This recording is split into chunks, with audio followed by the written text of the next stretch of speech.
বাইরের জেলাগুলোতে এবং জানার চেষ্টা করব সেখানকার সমর্থকদের তাদের দল নিয়ে ভাবনা এবং 2026 সালের বিশ্বকাপটা তারা কার হাতে দেখতে চায়। এই মুহূর্তে আমি দাঁড়িয়ে আছি কুমিল্লার একটি ফুটবল টার্ফে, যেখানে কুমিল্লার যে সাংবাদিকবৃন্দ যারা রয়েছে, প্রেস ক্লাব যারা সাংবাদিকবৃন্দ রয়েছে, তারা কিন্তু আর্জেন্টিনা এবং ব্রাজিলের যে ম্যাচ, সেই ম্যাচে অংশগ্রহণ করার জন্য তারা এখানে এসেছেন এবং কিছুক্ষণ পরে এই প্রীতি ম্যাচটি শুরু হবে।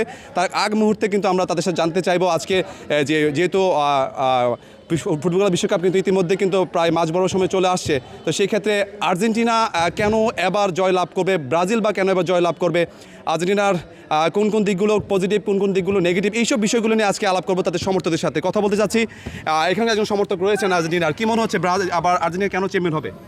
আর্জেন্টিনা স্বভাবতই চ্যাম্পিয়ন হওয়ার জন্যই তারা এবার মাঠে এসেছে, কারণ হচ্ছে যে তারা গতবারের চ্যাম্পিয়ন ছিল, সুতরাং তারা এইবার সেই মনোভাব রেখে আসছে। এটা একটা তারা হিংসা করে যে আমাদের 5টা কাপ আছে, তাদের 3টা কাপ আছে, তারা 5টা বলতে পারতেছে না, এটা তাদের হিংসা। এখন আধুনিক যুগ, একবিংশ শতাব্দী চলছে, আর যেটা তারা নিয়েছিল ওইটা তো অনেক আগে, ওই মান্দাত্তার আমলের কাজ। এখন কোনো ডেট ওভার হয়ে গেছে, এখন আর ডেটে নাই, ডেটে আসেন, লেভেলে আসতে হবে, আমাদের সাথে আসতে হলে নতুনভাবে আসতে হবে। ফুটবল যদি অলংকার হয়, ফুটবল যদি সৌন্দর্য হয়, তাহলে ব্রাজিল হচ্ছে সেই সৌন্দর্যের প্রতিনিধিত্ব করতেছে।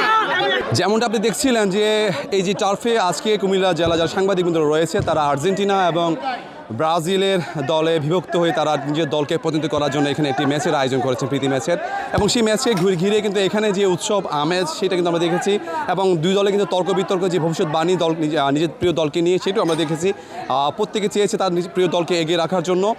এবং এমনি করে পুরো কুমিল্লা জেলা জুড়ে একদম উপজেলা ভিত্তিক, ইউনিয়ন ভিত্তিক সব জায়গায় কিন্তু চায়ের দোকান পর্যন্ত, অলিতে গলিতে, আনাচে কানাচে সব জায়গায় এই যে ফুটবলের আমেজ, উৎসব এবং উন্মাদনা কিন্তু ছড়িয়ে ছিটিয়ে পড়েছে। এবং সেই উৎসব কিন্তু বিশ্বকাপ শেষ পর্যন্ত থাকবে এবং এখানকার যে উৎসব সেটি কিন্তু আমরা দেখানোর চেষ্টা করেছি। তো এই ছিল আমার কাছে সর্বশেষ।